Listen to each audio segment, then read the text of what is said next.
ஒரே ஒரு கேள்வி கேட்கிறேன் அவரை பார்த்து.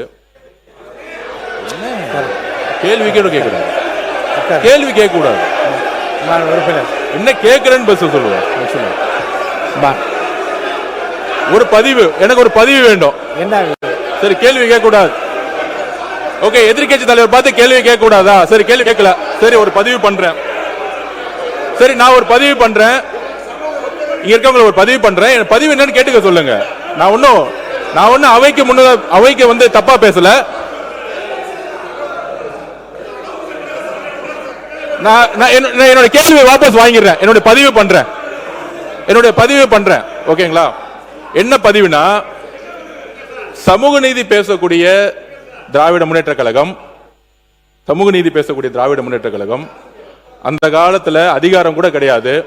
பெரியார் அவர்களும் அண்ணா அவர்களும் இங்க கேஸ்ட் ரிசர்வேஷன் பிரச்சனை வரும் பொழுது மிகப்பெரிய போராட்டத்தை ஏற்படுத்தி அரசியலமைப்பில் முதல் அமெண்ட்மெண்ட்டை கொண்டு வந்தாங்க. ஓகேங்களா?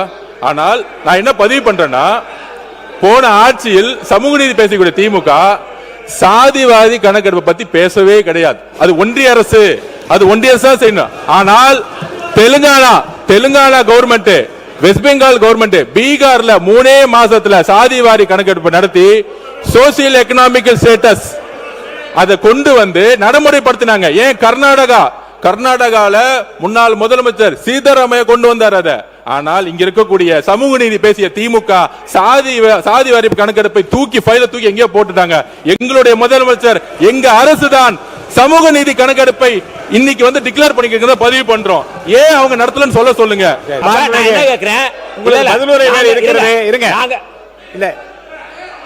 இதை ஒட்டி நீங்க கருத்துக்கள் நிறைய சொல்லிவிட்டீர்கள். உங்களுக்கு பதில் உரை வேறு இருக்கிறது. இருங்க, இப்ப நீங்கள் பேசிய கருத்துக்களை ஒட்டி நீங்க பேச போறீங்களா? மாண்புமிகு, நான் சொல்லி முடிச்சிடறேன். நான் பேசி முடித்த வரை அவர்களுக்கு அனுமதி கொடுங்க. நான் பேசி முடிக்கிறேன், அவங்க பதில் சொல்ல நான் சொல்றேன். நான் அதற்கான பதில மட்டும், நான் எந்த பின்னணியில் இதை சொல்றேன்னு மட்டும் நாங்க தயவு செய்து நீங்க புரிஞ்சுக்கணும். சுருக்கமா நான் சொல்றேன். அமைதி காக்க சொல்லுங்க. முடிங்க.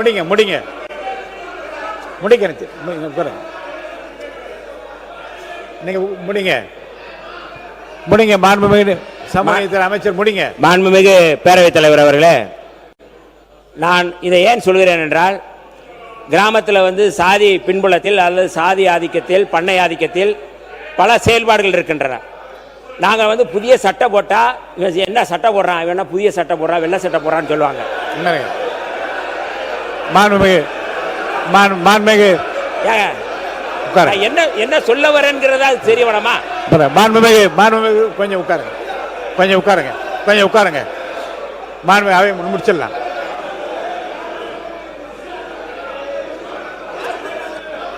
நான் பேசிய முடிக்கல, எனக்கு பேசுவதற்கு நீங்க மாண்புமிகு அவை முன்னவர் இல்ல. இங்க பாருங்க, இதுவே ஒரு ஒடுக்குமுறை. உட்காருங்க. இதுவே ஒரு உட்காருங்க. உங்களுக்கு உட்காருங்க. அவை முன்னவர் முடி.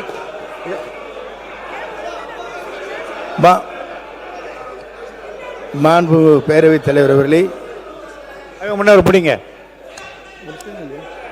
உட்காருங்க. மாண்பு சமூக உட்காருங்க. அவை முன்னவர் எழுந்து உட்காருங்க. மற்றவங்க எல்லாம் உட்காருங்க. மாண்பு சமூக நீதித்துறை அமைச்சர் உட்காருங்க. அவை முன்னவர் பேசுறாங்க. உட்காருங்க. மாண்பு பேரவைத் தலைவர் அவர்களே, சபையின் நடவடிக்கை வேறாக போய்கொண்டிருக்கிறது. எல்லோருமே ஆதி திராவிட மக்கள் மீது பற்றும் பாசம் உள்ளவர்கள், அதில் மாற்று கருத்தில்லை. ஆனாலும் நல்லா எல்லாரும் சொல்லிட்டுனே, ஆகவேதான் எங்கள் அரசு பொறுப்பேற்றதற்கு பிறகு அவர்களுக்கு கூடுதலாக பல்வேறு பணிகளை ஆற்ற வேண்டும் என்ற ஆர்வத்தோடு தான் நம்முடைய தமிழக வெற்றி கழகத்துடைய தலைவர் தளபதி அவர்கள் விளங்கி கொண்டிருக்கிறார் என்பதை மட்டும் நான் வாங்க முடிச்சிருங்க. நீங்க பேசி முடிங்க. நிறைவு கொண்டு வாங்க. இருங்க. பேரவைத் தலைவர்களே, ஆதி திராவிடர் மற்றும் பழங்குடியின மக்களுக்கு நீங்க என்னென்ன திட்டங்கள் கொண்டு வந்திருக்கீங்க அறிவிப்பு அமைச்சர் சொன்னாரு. எங்களுடைய உறுப்பினர் பேசும்போது எங்களுடைய ஆட்சியில நாங்க என்னென்ன திட்டங்கள் கொண்டு வந்திருக்கிறோம், உங்களுடைய ஆட்சியில் இதெல்லாம் பேர் மாத்தி இருக்கிறீங்க, சில திட்டங்களுக்கு இப்போ நிதி ஒதுக்கவில்லை, அதெல்லாம் சரியா செய்யுங்க, ஆணவ படுகொலை நடந்திருக்கு, அதையெல்லாம் புள்ளி விவரத்தோடு அவர் சொன்னார். இதற்கு அமைச்சர் அவர்கள் பதில் சொல்லணும். ஆனால் சிலர் இங்கே தேவையில்லாத பிரச்சனைகளை எழுப்பி உங்க ஆட்சியில் நீங்க இதை செய்யல, சிஏஜியில் இது கம்மியா இருக்கு, இதெல்லாம் நீங்க தவறா செஞ்சிட்டீங்க அப்படின்னு பதில் சொல்லும் போது இது தவறான பாதைக்கு இது சென்று கொண்டிருக்கிறது. நான் இந்த அவையில் நான் பதிவு வைக்க வேண்டி விரும்புவது, 1000 கோடி ரூபாய் செலவில் அயோத்திதாசர் பண்டிதர் குடியிருப்பு திட்டம் கொண்டு வந்தது எங்களுடைய ஆட்சியில், எங்களுடைய திராவிட மாடல் அரசு.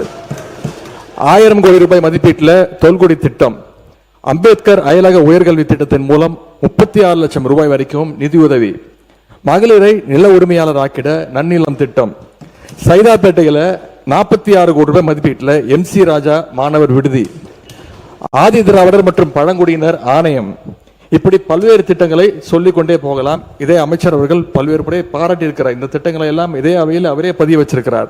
இது எல்லாவற்றுக்கும் மேலாக ஆதி திராவிடர் மற்றும் பழங்குடியின மக்களுக்காக ஒதுக்கப்படுகின்ற அந்த நிதி உரிய முறையில் செலவிடப்படுவதை உறுதி செய்யும் விதமாக ஆதி திராவிடர் மற்றும் பழங்குடியினர் மேம்பாட்டு செயல் திட்டம் சட்டம் 2024 அதை நிறைவேற்றம் செய்தது எங்களுடைய முதலமைச்சர் எங்களுடைய திராவிட மாடல் ஆட்சி என்பதை இங்கே பதிய வைக்க விரும்புகிறேன். மாணவர் ராஜ் அவர்கள் பேசிட்டாங்க. இதாங்க மாணவர் உறுப்பினர் முன்னாள் அமைச்சர் அன்பழகன் சாரை பேச வச்சாச்சு, ஃபுல்லாக பேசி திரும்ப இந்த கான்ட்ரவர்சி இனிமேல் நான் அனுமதிப்பதாக இல்லை. உட்காருங்க, தயவுசெய்து உட்காருங்க. மாண்புமிகு பேரை உறுப்பினர் கொண்டு சொல்கிறேன், 75 ஆண்டு விடுதலை அடைந்த பிறகு உட்காருங்க, பல்வேறு ஆட்சி மாற்றங்கள் ஏற்பட்ட நேரத்திலும் அவ்வப்போது ஆண்ட ஆட்சிகள் தங்களால் இயன்ற வரைக்கும் ஆயுதிராவிட பெருமக்களுடைய வாழ்வு முன்னேற்றத்திற்காக பல திட்டங்களை எல்லாம் கொண்டு வந்தார் என்பது இங்கே பல்வேறு நிலைகளிலே பதிவு செய்து விட்டீர்கள். எதிர்க்கட்சி தலைவருக்கு நன்றி. ஒரு குறிப்பை சொன்னாரு, நாங்கள் சிலைகளை அமைத்தோம் அப்படின்னு. நான் ஒரே ஒரு கேள்வி கேட்கிறேன் அவரை பார்த்து. கேள்வி கேட்கக்கூடாது. என்ன கேட்கிறேன்னு பஸ் சொல்லுவேன். ஒரு பதிவு, எனக்கு ஒரு பதிவு வேண்டும். என்ன சரி, கேள்வி கேட்க கூடாது. ஓகே, எதிர்க்கட்சி தலைவர் பார்த்து கேள்வி கேட்க கூடாதா? சரி, கேள்வி கேட்கல. சரி, ஒரு பதிவு பண்றேன். சரி, நான் ஒரு பதிவு பண்றேன். இங்க இருக்கவங்க ஒரு பதிவு பண்றேன். என் பதிவு என்னன்னு கேட்டுக்க சொல்லுங்க. நான் ஒன்னும் அவைக்கு வந்து தப்பா பேசல. நான் என்னோட கேள்வியை வாபஸ் வாங்கிடுறேன். என்னோட பதிவு பண்றேன். ஓகேங்களா? என்ன பதிவுனா, சமூக நீதி பேசக்கூடிய திராவிட முன்னேற்ற கழகம் அந்த காலத்துல அதிகாரம் கூட கிடையாது. பெரியார் அவர்களும் அண்ணா அவர்களும் இங்க கேஸ்ட் ரிசர்வேஷன் பிரச்சனை வரும் பொழுது மிகப்பெரிய போராட்டத்தை ஏற்பட்டது. அரசியலமைப்பில் முதல் அமெண்ட்மெண்ட்டை கொண்டு வந்தாங்க. ஓகேங்களா? ஆனால் நான் என்ன பதிவு பண்றேன்னா, போன ஆட்சியில் சமூக நீதி பேசக்கூடிய திமுக சாதிவாதி கணக்கெடுப்பை பத்தி பேசவே கிடையாது. அது ஒன்றிய அரசு தான் செய்யணும். ஆனால் Telangana government, west Bengal government, பீகார்ல 3 மாசத்துல சாதிவாரி கணக்கெடுப்பு நடத்தி சோசியல் எக்கனாமிக்கல் ஸ்டேட்டஸ் அதை கொண்டு வந்து நடைமுறைப்படுத்தினாங்க. ஏன் கர்நாடகால முன்னாள் முதலமைச்சர் சீதாராமையா கொண்டு வந்தார் அதை. ஆனால் இங்க இருக்கக்கூடிய சமூக நீதி பேசிய திமுக சாதி வாரி கணக்கெடுப்பை ஃபைல தூக்கி எங்கேயோ போட்டுட்டாங்க. எங்களுடைய முதலமைச்சர், எங்க அரசுதான் சமூக நீதி கணக்கெடுப்பை இன்னைக்கு வந்து டிக்ளேர் பண்ணிக்கிறத பதிவு பண்றோம். ஏன் அவங்க நடத்தலன்னு சொல்லுங்க. ஒன்றிய அரசு, சென்ட்ரல் கவர்மெண்ட், பிஜேபின்னு சொல்லி தப்பிக்க கூடாது. ஏனால் மாநில அரசுக்கு உரிமை இருக்கு. சாதி வாரி கணக்கெடுப்பு நடத்துறதுக்கு மாநில அரசுக்கு உரிமை இருக்கு. கோவை சரி, நான் அனுமதிக்கிறேன். நீங்க முடிச்சு வைங்க. இதுக்கு மேல மாண்புமிகு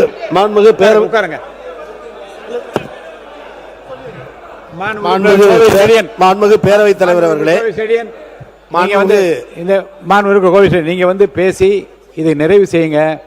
மேற்கொண்டு இந்த பிரச்சனைக்கு வந்து முற்றுப்புள்ளி வைப்போம். ராஜு பேசணும், இன்னும் 12 உறுப்பினர்கள் பேச வேண்டும். முடிங்க. மாண்புமிகு பேரவைத் தலைவர் அவர்களே, ஆதி திராவிடர் மற்றும் பிற்படுத்தப்பட்ட தாழ்த்தப்பட்ட மக்களுடைய நல்வாழ்வு குறித்து சமூக நீதித்துறை சார்பில் இன்றைக்கு விவாதம் நடந்து கொண்டிருக்கிறது. அமைச்சர் பெருமக்களிலிருந்து புள்ளி விவரங்களையும் சற்று கோபதாமன செய்தியும் ஒன்றுமே செய்யவில்லை திராவிடம் என்பதை பேசுகிறார்கள். நான் முடித்து வைக்கதான் வரேன். ஆனால் எதிர்க்கட்சி என்பது கேள்விகளை கேட்பார்கள், கோரிக்கைகளை வைப்பார்கள், செய்யுங்கள் ப்ளீஸ் சார் கொஞ்சம் இருங்கள். அப்புறம் கட்டுப்பாடா இருக்கிறாங்க. இல்ல சார், ஒத்துழைக்க. எதிர்க்கட்சி உறுப்பினர்கள் வெறும் கரண்டியோடு வருவதற்கு சமம். அண்ணா சொன்ன மேற்கோள், எதிர்க்கட்சி உறுப்பினர்கள் வெறும் கரண்டியோடு வருவதற்கு சமம். ஆனால் ஆளுங்கட்சியில் இருக்கக்கூடியவர்கள் தான், அமைச்சர்கள் தான் கையில் இருக்கிற கரண்டியில் எண்ணெயோடு வர வேண்டும். ஒரு துளி சதறா கூட ஒரு அரசுக்கு, ஒரு நாட்டுக்கு இழப்பு என்பது போன்ற ஒப்பீடுகள் உண்டு. இந்நிலையில் மரியாதைக்குரிய பொதுப்பணித்துறை அமைச்சர் அவர்கள் என்ன செய்து விட்டீர்கள் என்றார். ஏப்ரல் 14 அண்ணல் அம்பேத்கர் பிறந்த தினத்தை சமத்துவ உறுதிமொழி நாளாக ஏற்று எல்லா சமூகத்தினரும் எழுந்து நின்று சமத்துவம் சமதர்மம் என்று சொல்ல வைத்தது கழக அரசு. அது மாத்திரமல்ல, மாண்புமிகு சமூக நீதித்துறை அமைச்சர் நாங்கள் என்னமோ பொது தொகை நிறுத்துவதற்கு வலிந்து சொன்னதை போலவும், இவர்கள் என்னமோ தலித் எழுமலை ஐயா அவர்கள் நிறுத்தியதை வலிந்து சொன்னதை போலவும் ஒரு பிரச்சாரத்தை, ஒரு பொய்யான கட்டமைப்பை காட்டுகிறார். நான் பணிவோடு கேட்பது, நாங்கள் இத்தனை பேர் நின்று வென்றிருக்கிறோம் என்று நீங்கள் சொல்லுகிற தருணத்தில், நாங்கள் இத்தனை பேர் அமைச்சர் ஆக்கியிருக்கிறோம் என்று நீங்கள் பதிவு செய்கிற தருணத்தில், இன்றைக்கு நீங்கள், ஆனால் அன்றைக்கே நாங்கள் என்று சொல்லுகிற உரிமை கடமை திராவிட முன்னேற்ற கழகம் திராவிட இயக்கத்திற்கும் உண்டா இல்லையா? நான் இன்னும் கேட்கிறேன், 2025 எஸ்சி எஸ்டிகளுக்கு அந்த திட்டத்தை இம்ப்ளிமெண்ட் செய்ய வேண்டும் நிதியமைச்சர் 25,000 கோடி அறிவித்திருக்கிறார். நான் பணிவோடு கேட்கிறேன், நிதியமைச்சர், சமூக நீதித்துறை அமைச்சர், பொதுப்பணித்துறை அமைச்சர், அந்த 25 கோடி ரூபாய் எந்தெந்த திட்டத்திற்கு செலவு செய்கிறோம், கொள்கைகளுக்கு குறிப்பு உண்டா, அறிவிப்பு உண்டா? எனவே ஏட்டளவில் மட்டும் சொல்லிவிட்டு போகிற இயக்கம் திமுக அல்ல, அடித்தட்டு மக்களுக்கு செய்கிற இயக்கம். இன்றைக்கும் குடிசையில் இருப்பவர்கள் கோபுரத்திற்கு எட்டக்கூடிய வகையில் குடிசை மாற்று வாரியத்தை உருவாக்கி தாழ்த்தப்பட்டவர்களை விண்ணுயர செய்தது கழக அரசு. எனவே இது வெளியில் இது ஒரு சமூக பிரச்சனை. அதோடு முடித்துக் கொள்கிறேன், இது ஒரு சமூக பிரச்சனை. இதில் வேண்டாவாதம் விதண்டாவாதம் பேசி குழப்ப நிலை உருவாக்கி மக்கள் ஐயத்தை உருவாக்க வேண்டாம். மாண்புமிகு பொதுப்பணித்துறை அமைச்சர் சாதிவாரி கணக்குகளை எடுத்தீர்களா என்று கேட்டார். பீகாரில் எடுத்தார்கள், நீதிமன்றத்தில் தடை. எங்கள் அரசு சொல்லுகிற வாதம், உச்சநீதிமன்றம் எங்கள் அரசு சொல்லுகிற வாதம், சாதிவாரி கணக்கெடுக்கிற உரிமை ஒன்றிய அரசுக்கு உண்டு. எனவே இந்த திட்டத்தின் அடிப்படையில் தான் கழக அரசு மேற்கொண்டதே தவிர சாதிவாரி கணக்கு எடுக்க வேண்டும் எடுக்கக்கூடாது என்பதில் எந்த நிலையானதும் அல்ல. மாறாக அது செய்வதற்கான உரிமை ஒன்றிய அரசுக்கு உண்டு, வலியுறுத்த வேண்டிய கடமை அவர்களுக்கு உண்டு. எனவே அந்த அளவில் தான் திராவிட முன்னேற்றம் கையாண்டது. என்றைக்கு தாழ்த்தப்பட்ட மக்களுக்காரன் திராவிட முன்னேற்ற கழகம், அதன் தலைவர் கலைஞரும் எங்கள் அண்ணன் தளபதி என்பதை பதிவு செய்கிறேன். நன்றி. உறுப்பினர் ராஜா அவர் தொடர்ந்து நீங்க பேசலாம். போதும், இது அது முற்றுப்புள்ளி வைத்து அவர் பேசுவான்னு சொல்லி முற்றுப்புள்ளி அதுக்கு மேல கிடையாது. மான் உறுப்பினர் ராஜா அவர்கள், மான் உறுப்பினர் ராஜா பேசுங்க. மான் உறுப்பினர் ராஜா, மான் உறுப்பினர் ராஜா அவர்கள், மான் உறுப்பினர் ராஜா போதும் உட்காருங்க. பேசிட்டார், நிறைவாக அவர் பேசுவான்னு சொல்லிட்டு பேசியார். மான் உறுப்பினர் ராஜா அவர்கள் பேசுங்க. மான் உறுப்பினர் ராஜா, மானுமே நீங்க பேச சொல்ல போறேன். சேர் பாபுண்ணன் கொடுங்க. இருங்க, மான் உறுப்பினர் ராஜா பேசுறீங்களா? பேச போதும், நிறைய பாருங்க, இதை பற்றி நிறைய விவாதங்கள்.